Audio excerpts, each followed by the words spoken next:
Hi everybody, welcome back to Sharon from Vivid Days. Today's video is all about resin and a free form sculpture.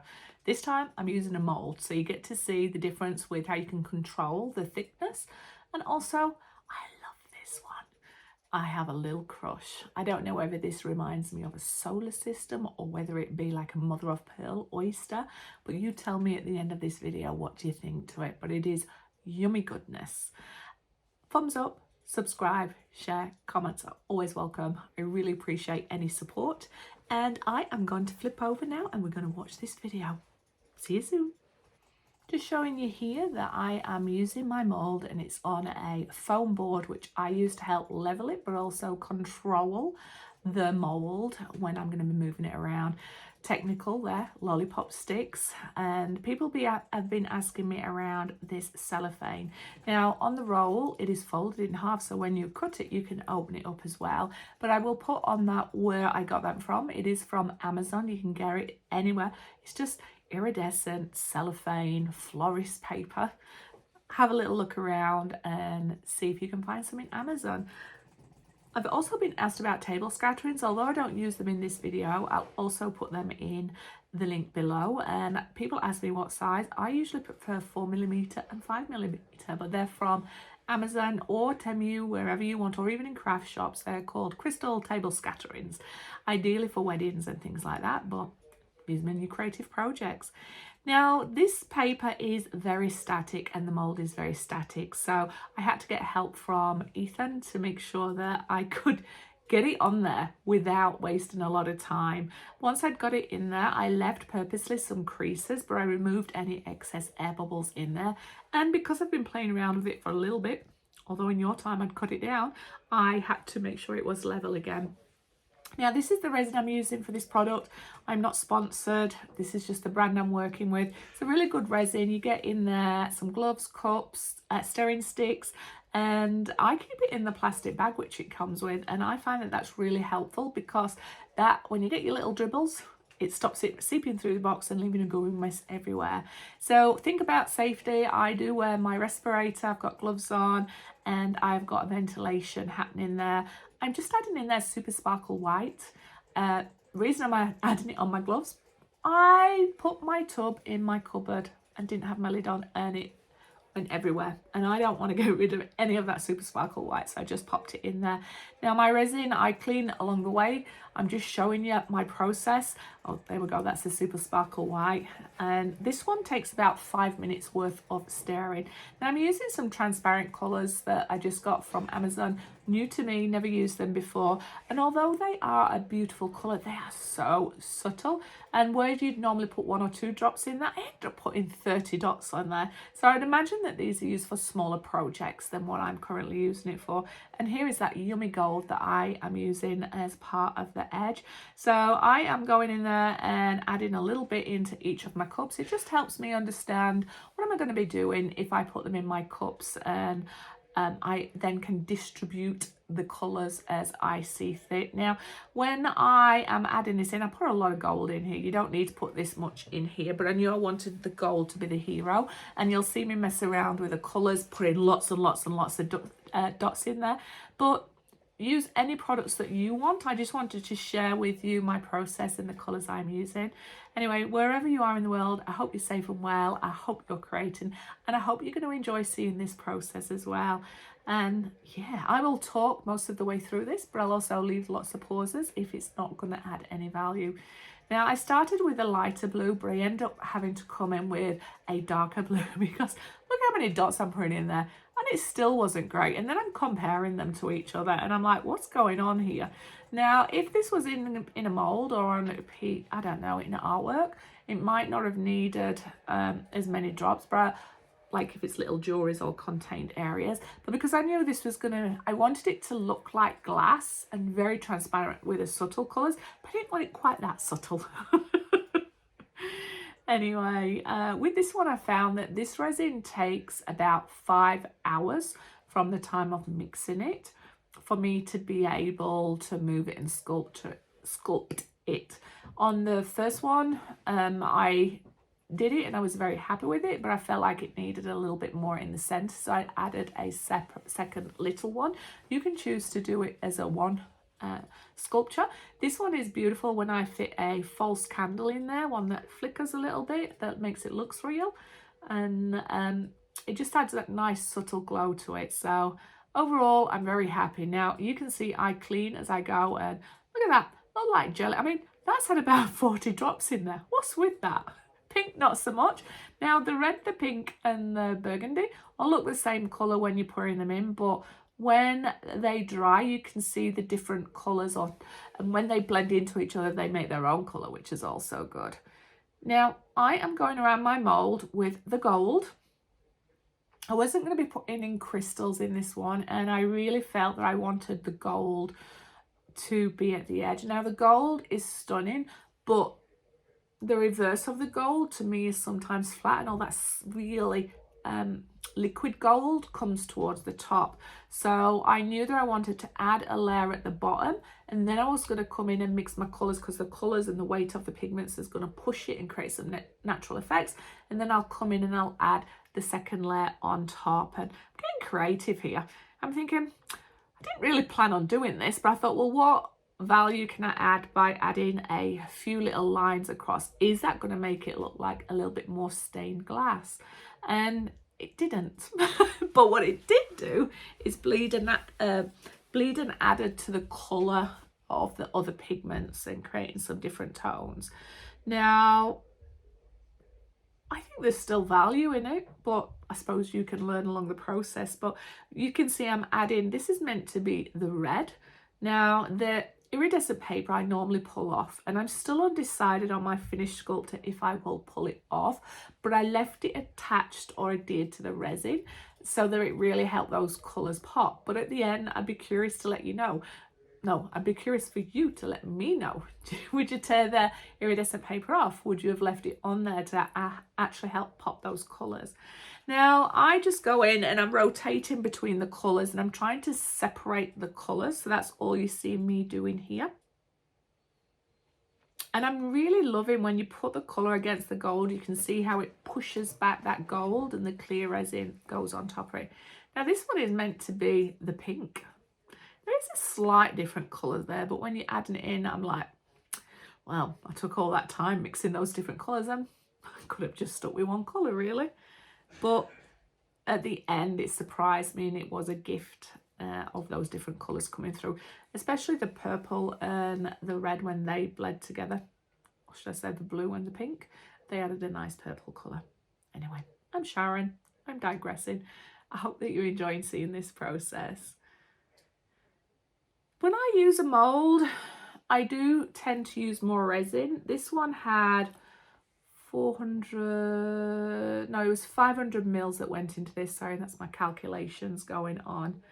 500 in this one and 300 in the other. And so you have to realize it's a big investment in your resin. So you want to make sure that you are going to be able to use it and keep it somewhere. Now mine's going to be in my room. It's going to have my candle going when I'm watching it, and I still think it's yummy goodness to look at it. I can see it in the corner of my eye. Look, I know you'll have seen it on the thing, but it's ooh.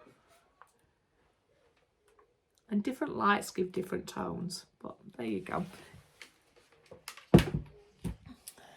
So this resin, I find it takes about 4 days for it to fully cure and harden. So it's not as instant gratifications of ones that I've worked with. However, it still does hold its shape, and it's quite glass-like. So there are a lot of values to it if you can be a little bit patient. Now I'm adding the final bits of colour, but then you will see me go in and add a little bit of gold, because you can see a lot of that gold has disappeared into the pink. It's kept its integrity around the edge, but I will come in and add more of that. But I'm enjoying some of the effects. I'm enjoying seeing those creases come through, because I know that if I was to take the paper away, which I haven't yet, it's going to add some nice characteristics within that resin vase, and it's going to make it look, in my opinion, a little bit more like glass-like and a little bit more less plasticky. But each to their own.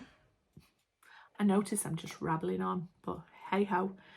Now here I am with that gold, and it will disperse into that colour again. But the idea of this is I just wanted to create different effects from what was underneath that have already blended into the colours. And I'm hoping that this part will keep some of that molten gold. Now I noticed in the corner the paper has just risen slightly high. And what I mean by that is the crease is too high. If the crease is too high, your resin is going to be too thin, or there's going to be a natural break within your sculpture. So when you take it off, that part will just fall off. So it's important that you bend down and you have a little look. There it is, flat as a mill pond. Is it a mill pond? A calm pond. No ripples or anything. And so look at it from different angles, check that. The beauty of the weight that's in there you go, I've just noticed it. The weight that's in there, by pulling it, as I'm doing now, the resin and the weight of it helped the crease stay underneath and it didn't re-emerge. Coming in with some alcohol now, just giving it a little bit of spray. One, to remove any bubbles, and two, to create some nice effects with that gold. But I felt to myself, I just needed something. So I started coming in and swirling. Sometimes you need a swirl. Now, totally up to you, your creative right, if you left it as it was.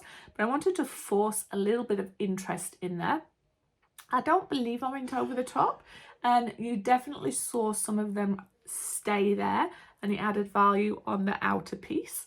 And but some of them softened, but it created a nice little bit of interest. Now this is the gift of these sculptures, freeform ones. You can walk away and come back in 5 hours, and what you were trying to create may have carried on moving to one side a little bit. It could have caused the pattern to change. And yeah, couldn't resist. Look, I'm going in now and having a little bit more swirls around. Don't know what I was trying to think of there. I think I was just trying to see if I can force a little bit more gold out on the edge. What will that do? And I didn't do it too much, but I think I wanted a contrasting swirl going one way as opposed to another. So you can see I'm doing it slightly the other way. But as that gold goes out where there's more of that clearer resin, you're going to lose a lot of it, so it'll become very subtle. So then I just started playing within the gold itself, trying to think, oh, if it cures like that, will it create a pattern? And I think this is the beauty of doing this. I may have a preset idea in my head, but I want to go wherever the resin's going to take me. And it's time to play, because if you play, you might find something that you think, I want to take that forward to my next project. Now I'm coming in very lightly with my heat gun, just to remove any other bubbles and also to force the gold to come to the top. And I'm just giving you a flyover now. So I hope you enjoy this flyover.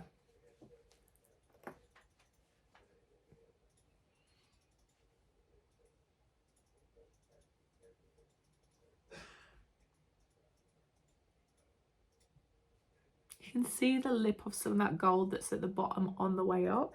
And you can see those creases that I've left in there purposely, and some of those air bubbles underneath. And you can see that there is some depth by adding the gold underneath and at the top. I think it adds a beautiful a beautiful feature. So after I'd done this, I packed my stuff away. I put a cover over the top of it. And then I came back 5 hours later and did a little test. I'm packing my cups away, so I'm very happy there. You can see the lollipop sticks I had to keep it straight. And this is where, off the side, I'm just pulling it out. And you can see there's bend in it, but it's not as fluid as the one I did before. Now, there is a fine line. Do you leave it too long, and therefore when you're forcing it to bend, it's not going to work, or it's going to crack it? But this was just the right timing. Now, I chose to keep my gloves on here, although it was firm to touch, because I knew I was going to manipulate it, and I wanted to make sure that I didn't have that contact with my skin. And also there wasn't going to be any fingerprints going into that resin there. So have some fun. It's definitely like rock about to firm up, where it's still tacky, still gooey, but not sticky. That's the word I'm looking for. And I'm just looking at what part, because I went quite high on one side versus the other. So I'm just trying to make sure by doing that, the weight that I've still got is not going to force it to come off when I walk away from it. That it's going to be flat on the top, and I'm very happy with the creases. So you see me coming in with my tape. Now I'm not pulling it too tight, but I just want to make sure that there's a little bit of character in there. So good old tape really helps in that. And I left this, once I was happy with the form of this one, I just left this one for 2 days because I was working. And once I came in and had a sneaky look the next morning, and I thought, right, it stayed exactly where I've left it, so that's good. There actually wasn't a lot of rundown on this one, which is good. You can definitely see that there becomes a little bit of drips around the gold area, which you'll see when it's cured, but so minimal. So I was very happy with that. And it had although it was a thicker sculpture, it had thinned out enough for it not to feel really bulky. Just right, you know, like gold lots. Not too big, not too small, just right. Anyway, at this point I'm thinking, I really like those colours. I can definitely see the light reflecting on the iridescent paper underneath is really helping those colour pop. And that is where I just had one little fingerprint in there, and I just needed to blast it just once, and you saw the smoke come off, hence why you should still wear a respirator at this stage. And yeah, just showing you a close-up, you can see where some of those swirls are. They did definitely soften, but yeah, yummy goodness. And I was very happy the next day when I came back. Oh, you can see all those different tones there. That's very happy. So this is when I decided that there was too much weight one side and not enough on the other side. And what I mean by that is, if it stood up, it might topple over because the weight's this side. So that's why I decided to come and do a smaller one on the right hand side here. And so very similar, I do my gold, I come in with the colours, and then I top it back up with gold, I leave it, and then I come back and we sculpt again. So I'm going to leave some music playing throughout this one. I don't believe there's any more value I'm going to add. When I come back and I work on this part, it was more towards the night time, and so I had to get up at 1:30 in the morning because this one took 6 hours to cure because it was colder at night. So I came down at 5 hours like the other and tested it, and it wasn't quite ready. So I went to bed, set my alarm, came down, and that hour later really made a difference, because if I'd have pushed it and tried it at 5 hours, I would have lost it, and I didn't want to waste that resin. Lesson learned from last sculpture I did. And when I hang it over the glass, it was slightly too big, the glass, to fit inside the other one. Although there are different size glass jars that I use, in hindsight I should have gone even thinner. So although I do get it in the middle, you see me having to really push it in. And so I always think about that normally, didn't do a good job on this one, is look at the base of both the substrates or glass, whatever you're going to use to hang it. Look at the size of it, but then imagine you've got to do all these little fancy things around it. So how's it going to fit together like a jigsaw? Now, if you leave with a very small glass, you're definitely going to fit it in and there's a margin of error. If you do it as tight as I did, which is just one glass size down, it didn't quite work because we're done at two separate times, and so I had to really push it down. Now the risk of doing that is that you could break your other one.